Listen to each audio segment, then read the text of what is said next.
मत्ती सुसमाचार 13 अध्याय 22वां वचन। जो झाड़ियों में बोया गया यह वह है जो वचन को सुनता है, पर इस संसार की चिंता और धन का धोखा वचन को दबाता है और वह फल नहीं लाता।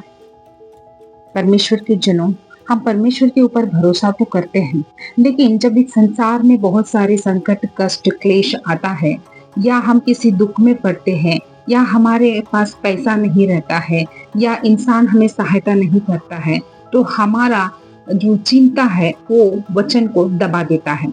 वचन वचन परमेश्वर को दर्शाता है। जैसे कि यूहन्ना सुसमाचार 1 अध्याय 1 वचन में लिखा है, आदि में वचन था, वचन परमेश्वर के साथ था और वचन ही परमेश्वर है। हालेलुया। जब हमारे जीवन में जो संकट आता है, तब जाके हम लोग क्या करते हैं, हम संकट जो आता है या जो भी हमारी सांसारिक चिंताएं आती हैं, उसके ऊपर हम ज्यादा ध्यान देते हैं और हम लोग क्या करते हैं, परमेश्वर को हम लोग कम समझते हैं। हम संसार का चिंता को हम लोग लेके घूमते हैं। जैसे कि परमेश्वर का वचन कहता है कि परिश्रम करने वालों और बोझ से दबे हुए लोगों मेरे पास आओ, मैं तुम्हें विश्राम दूंगा करके। हालेलुया। हमको चिंता रहता है, इस संसार में हम रहते हैं तो बहुत सारी चीजें हम लोगों को दबाता है, हम लोगों को चिंता लेके आता है, दुख लेके आता है, बहुत सारी ऐसा अवस्था आता है कि हम उसमें से कभी बाहर निकलेंगे करके हम लोग सोचते रहते हैं, लेकिन हम लोग बाहर नहीं आ पाते हैं।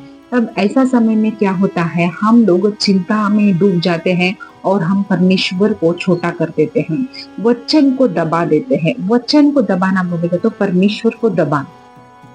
हम क्या करते हैं, जब हमारा चिंता ज्यादा हो जाते हैं तो जो वचन हम लोगों ने सुना रहते हैं कि परमेश्वर बोलते हैं कि तुम चिंता मत करो, मैं तुम्हारे साथ में हूँ, मैं जगत के अंत तक मैं तुम्हारे साथ रहता हूँ, ये सब वचन हम लोग भूल जाते हैं। क्यों? क्योंकि इस संसार का चिंता वचन को दबा देता है। इसीलिए प्रभु ने बोला कि तुम चिंता मत करो, हे बोझ से दबे हुए लोगों मेरे पास आओ करके परमेश्वर ने बोला है। तो जो भी हमारा बोझ है वो लेके हमको परमेश्वर के पास जाना है और परमेश्वर के हाथों में देना है, और हम आनंद के साथ, खुशी के साथ परमेश्वर के साथ में, वचन के साथ में हमको रहना है। चिंता को बड़ा करके परमेश्वर को छोटा नहीं करना है, क्योंकि संसार का जो भी है वो परमेश्वर ने ही बनाया है और परमेश्वर के लिए कोई काम कठिन नहीं होता है। परमेश्वर के हाथ में जब हम ये विषय को हम लोग सौंपते हैं तो परमेश्वर हमको उसमें से बाहर निकालते हैं, लेकिन हमारा विश्वास, हमारा भरोसा हमारे परमेश्वर के ऊपर हमको रखना चाहिए। हालेलुया। अभी प्रभु यीशु मसीह को जब परीक्षाएं आए तो उन्होंने वचन के द्वारा ही उनके साथ में लड़ाई की। हालेलुया। तो वचन बोल बोल के शैतान को हरा दिया उधर।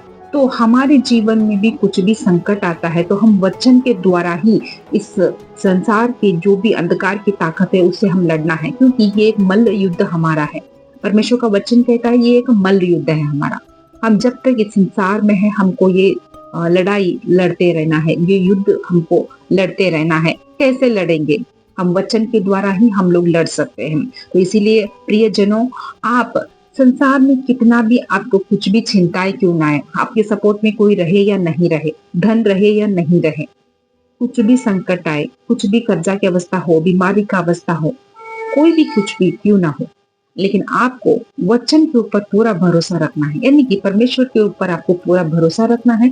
प्रभु ही है जो हमको इस सारे अवस्था से छुड़ाने वाले हैं। हालेलुया।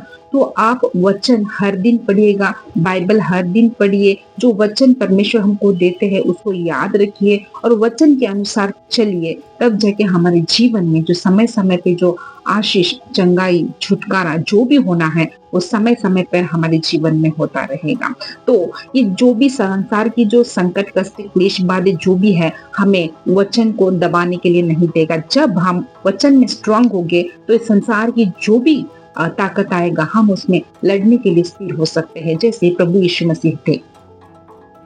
प्रभु यीशु मसीह ने जैसे लड़ाई किया शैतान के साथ में वचन के द्वारा, वैसे ही हमको भी वचन के द्वारा ही लड़के शैतान को भगाना है। हालेलुया। तब जाके हम इस सारी अवस्था से हम लोग छुटकारा पाते हैं। तो विश्वास बरकरार रखिएगा, अपना परमेश्वर के ऊपर रखिए, वचन के ऊपर रखिए। जो परमेश्वर हमको हर दिन वचन देते हैं, उस वचन के ऊपर आप हर दिन मनन करते रहिएगा। प्रभु आपके साथ में है। प्रभु इन वचनों के द्वारा आपको आशीष करे। Praise the Lord. God bless you. जय मसीह की।